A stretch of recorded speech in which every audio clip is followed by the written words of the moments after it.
શું ફ્રેન્ડ તમારું ફ્રીજ છે એ પણ અસ્તવ્યસ્ત દેખાય છે અને તમે પણ જો સ્ટોરેજ માટે કોઈ કન્ટેનર લેવા ઈચ્છતા હોય તો આ વિડીયો તમારા માટે છે. આજે આપણે કોઈ રેસીપી નહીં પણ આ કન્ટેનરનો રિવ્યૂ જોશું, જેને હું 2-2.5 મહિનાથી યુઝ પણ કરું છું. તો મેં આવા 5 બોક્સ છે કન્ટેનર એનો સેટ આવે છે એ મંગાવેલો છે અને આ મેં મીશોમાંથી મંગાવેલો છે. તો જુઓ હું તમને ખોલીને પણ બતાવું.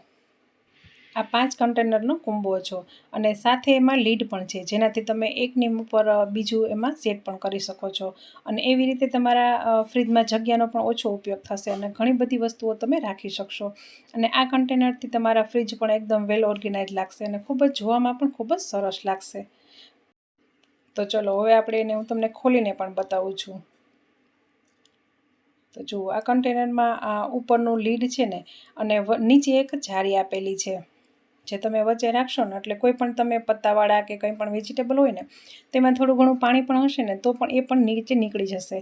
અને જુઓ કદાચ તમને વિડીયોમાં વ્યવસ્થિત દેખાતું હોય ને તો એમાં નીચે એ નાના નાના પોઈન્ટ આપેલા છે, જે નીચે રહે એવી રીતે આપણે રાખવાના છે, જેનાથી કન્ટેનર અને આ જારી વચ્ચે થોડી જગ્યા રહેશે. એટલે કદાચ એમાં પાણીનો ભેજ કે કંઈ પણ હશે અને પાણી નીકળશે ને તો પણ એ તળિયે નીચે બેસી જશે. જુઓ આવી રીતના ગોઠવશો ને એટલે નીચે થોડી જગ્યા રહેશે અને ઉપર તમે કોઈ પણ વેજીટેબલ રાખશો તો એ પાણીવાળું નહીં થાય, એમાંથી પાણી નીતરી અને બધું નીચે નીકળી જશે. એટલે તમારું વેજીટેબલ છે લાંબા સમય સુધી સારું પણ રહેશે.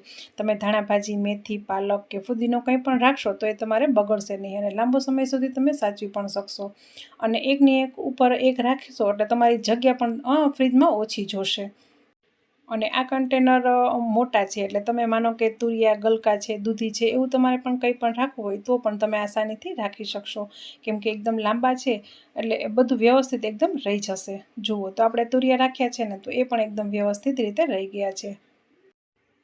તો એવી જ રીતે તમે આમાં ટમેટાં રાખી શકો, ભીંડો રાખી શકો, મરચાં રાખી શકો, પત્તાવાળા કોઈ પણ વેજીટેબલ છે જેમ કે ધાણા, ફુદીનો છે, મેથી છે કે પાલક છે, તમે કોઈ પણ વસ્તુ આમાં રાખી શકશો અને એ લાંબો સમય સુધી સારા પણ રહી શકશે. તો જુઓ આપણે ભીંડો પણ ઇઝીલી એકદમ સરસ રીતે રહી ગયો છે. તો જુઓ એવી રીતે એક ડબ્બામાં મેં અહીંયા ફુદીનો પણ એડ રાખ્યો છે અને બીજા એક ડબ્બામાં મેં મરચાં પણ ગોઠવ્યા છે, તમે જુઓ. અને એક ડબ્બામાં જે 5મો ડબ્બો છે એમાં મેં થોડી ધાણા ભાજીને સાફ કરી અને એ પણ એમાં સ્ટોર કરીને રાખેલી છે.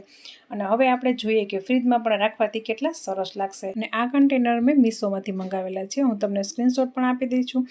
એમાં નીચે જે નંબર છે એ નંબર પરથી તમે મંગાવી પણ શકો છો અને ફ્રીજમાં જુઓ તમારું ફ્રીજ પણ એનાથી વેલ ઓર્ગેનાઇઝડ લાગશે. આઈ હોપ ફ્રેન્ડ્સ કે તમને આ વિડીયો થોડો પણ યુઝફુલ લાગ્યો હશે. જો વિડીયો થોડો પણ યુઝફુલ લાગ્યો હોય તો એને લાઇક, શેર અને સબસ્ક્રાઈબ કરજો. તો ચલો હવે મળીએ આગળના વિડીયોમાં. ત્યાં સુધી બાય બાય.